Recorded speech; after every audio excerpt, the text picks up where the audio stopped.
What's up, folks? The Sportsbook Killa, UFC Tampa, this Saturday. Don't miss it.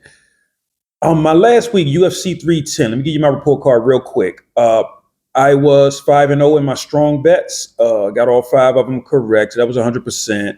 My strong prop bets were I was 4-1, so I was 80% accurate on that. My college football bets, I was 2-2, and 50% on that. Texas, I thought had that game won, but hey, they blew it. What can I do? But it was a good night for UFC for sure. A lot of people made a lot of money, and I'm sure y'all collected because I see it in the comments section. Y'all made some good money, so let's try to do it again. UFC Tampa, we got the main event, the men's welterweight division. Colby Covington versus Joaquin Buckley. Colby Covington has great wrestling, good takedowns, great cardio, just great ground game, good boxing too, and he has a strong chin. Joaquin Buckley, he's on a 5-fight win streak. This guy's tough. He has good boxing. He has a good, strong double leg takedown. He has KO power. He can kick powerful. He has powerful kicks, powerful punching. He's a versatile striker. He can mix it up. Good head movement when he's boxing. He got all the tools. I still think Colby Covington coming in as a 3-1 underdog has a damn good chance of beating Joaquin Buckley. I do. I think he can beat Buckley. I could be wrong, but I'm going to put my money on Colby Covington and see if he can put that wrestling pressure on Buckley. If he does, Buckley's cardio is not going to hold up. Buckley's cardio doesn't hold up well with wrestlers. But if he can get a KO shot in there, whole different situation. But this is a 5-round fight. And if Covington comes wrestling, which I hope he does, if you hear me, Covington, come wrestling. If he comes in there wrestling, he'll wear down Buckley by the 3rd round and have full control. I'm going to go with Colby Covington, and I'm going to take the prop bet that the fight. No, I'm going to take the over 1.5 round prop in this one. Yeah, I'm taking the over 1.5 round prop. Next fight. We got the men's featherweight division, Swanson versus Billy Quarantillo. Swanson is Brazilian Jiu-Jitsu black belt. He has good boxing. He's a hard puncher, very hard right hand, and he has a good takedown defense. Billy Quarantillo, he's a Brazilian Jiu-Jitsu black belt. He's a pressure fighter, though. He keeps coming. He's a good boxer. He has a very strong chin, good takedown defense, and a good solid ground game. I'm going to go with Billy Q on this one. Swanson's 40 years old, and y'all know I tend to favor the younger guy in here, even though Quarantillo isn't too much younger. He's about 34, 35, something like that. I'm still going to go with Billy Q on this because he's the pressure guy. And if he puts that pressure on Swanson may just wilt. I'm gonna go with Billy Q, and I'll take the over 1.5 round prop in this one. I think this one's going to be a tough fight, a war, but I do think Billy Q comes out with the win.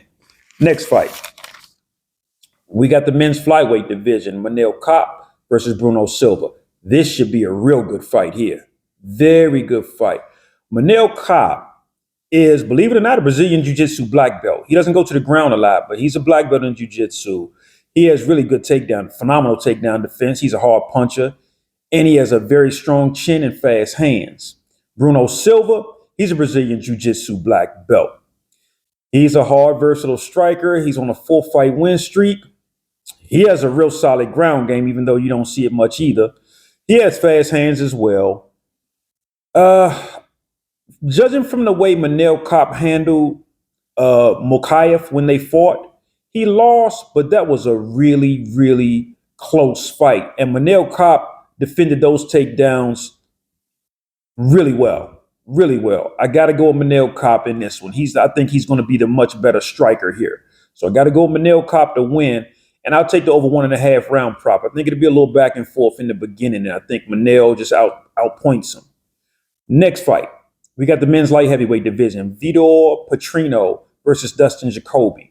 Vitor Petrino has serious KO power, good takedowns, serious power in his left hook, strong chin, good ground game. He's real good wrestling. Dustin Jacoby, he's a kickboxer.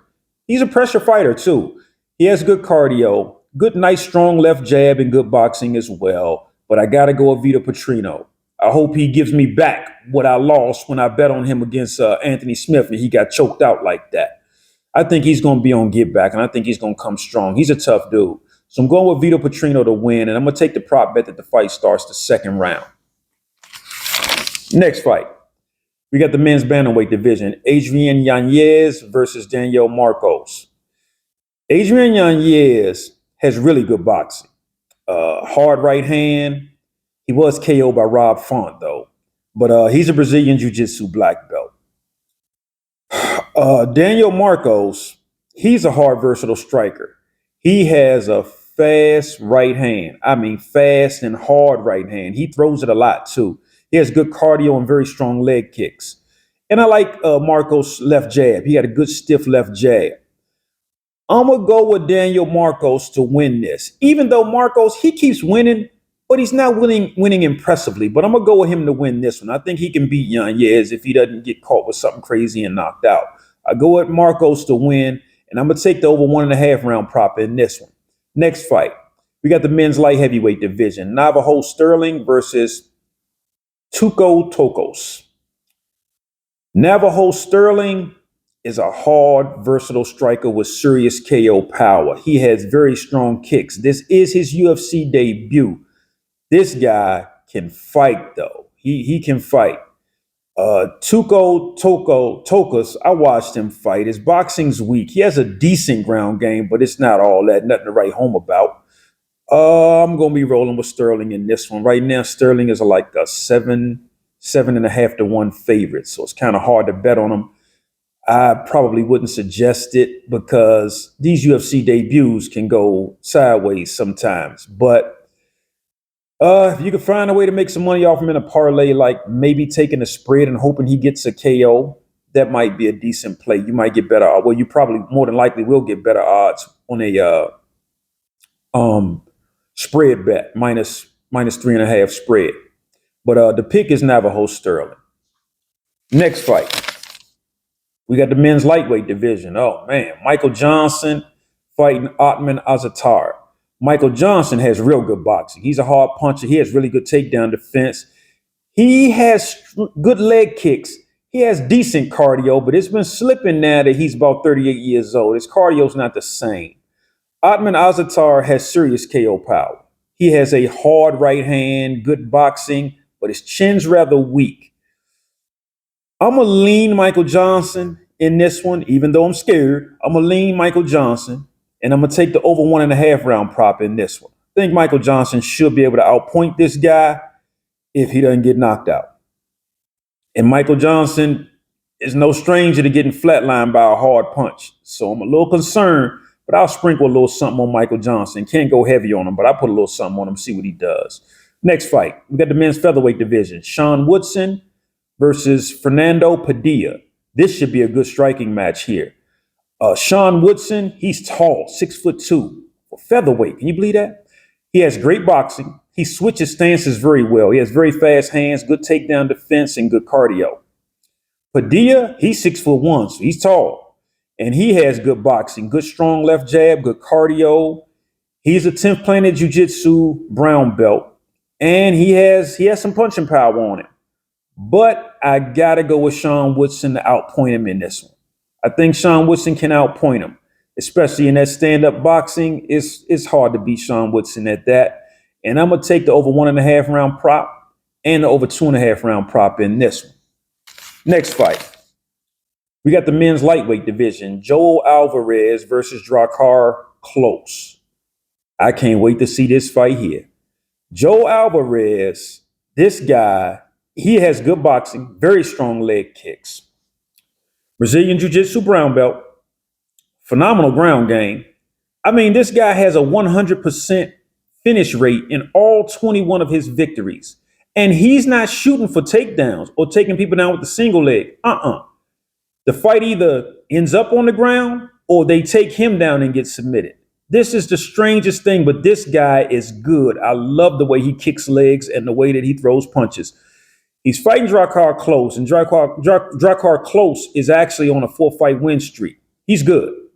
He has very good takedowns, and he has a good ground game. Drakkar Klose is a Brazilian Jiu-Jitsu purple belt, but I'm going with Joe Alvarez. I like the way Joe Alvarez fights. I'll be rolling with Joe Alvarez in this one, and I'm going to take the prop bet that the fight starts the second round. I think the striking of Joe Alvarez will be too much, and I think if Klose takes him to the ground, he gets submitted. Uh, Alvarez is no joke off his back. And if he's on top, even worse. So I got to go with Alvarez to win this one. I'll take a chance on the fight starting the second round. I'll take that bet. Next fight. We got the men's featherweight division. Miles Johns versus Felipe Lima. Interesting fight. I don't bet on Miles Johns. Felipe Lima, I want to bet on him, to be honest. I really think he can beat Miles Johns. But looking at his fights, I can't. I'm not so sure he can beat Miles Johns. I'm really not. So I'm not going to touch this fight. But I see that Felipe Lima is a 2.5-1 favorite. I think that's very shaky. I do. I don't know about this one. I mean, he might beat Johns, but I don't have the confidence to bet on it. I am going to take the over 1.5 round prop and the over 2.5 round prop in this one, though. Next fight. What do we have? Let's see what we got next. What do we have? Okay, we got my girl Miranda Maverick. We got the women's flyweight division. Miranda Maverick going up against Jamey-Lyn Horth. Miranda Maverick has good wrestling, strong body kicks, good boxing, good cardio, good takedown defense. She's a Brazilian Jiu-Jitsu black belt. Jamey-Lyn Horth, she has good boxing. She's tall too. She's like 5'7". She's a Brazilian Jiu-Jitsu brown belt with a very weak ground game. I think Miranda Maverick takes her down and dominates. I do. I'm going to take the over 1.5 round prop and the over 2.5 round prop in this one. And I'll be taking Miranda Maverick to pull this one off. And this will be one of my stronger picks. I think Maverick gets her. I think Maverick takes her down over and over again and either gets a submission or gets a decision. Next fight. We got the men's bantamweight division. Davy Grant versus Ramon Tavares. Interesting fight. Davy Grant, he's a versatile striker. He has great cardio, very hard right hand, very strong kicks, and he switches stance as well. But he throws his kicks from a lot of strange angles. He's good. He throws some flying knees every now and then too. Tavares has good boxing. He's a hard puncher, very strong chin, and he has good cardio. I don't really want to bet on this one, to be honest with you, because I'm not that impressed with Davy Grant or Tavares, but Tavares does have some punching power. If he catches, he can put you out. I'm going to take a chance and see if Davy Grant at 38 years old can pull off this decision. I'm going to put a little something on him, see if he can get it done. And I'm going to take the over 1.5 round prop in this one. Next fight. We got the women's strawweight division. Josephine Knudsen versus Piera Rodriguez. Josephine Knudsen is a 3-time Muay Thai champ. She has good takedowns, great ground game, good cardio. She's a hard, versatile striker. Rodriguez, she has good takedowns. She trains over at Extreme Couture. Her ground game's weak, though. She is a versatile striker. She strikes a lot of different ways, but her ground game is weak. I'm going to go Josephine Knudsen all the way. And I'll be taking over 1.5 round prop and over 2.5 round prop. Lately, Knudsen has been a decision magnet. I'll take the over 1.5 and over 2.5 in this one. And I think Knudsen gets this one done. So that's it for UFC Tampa. Good luck, y'all. We've been having some good weeks, especially last week. And congrats to y'all if y'all made money off those bets last week. And I hope y'all win some more this week too. Good luck.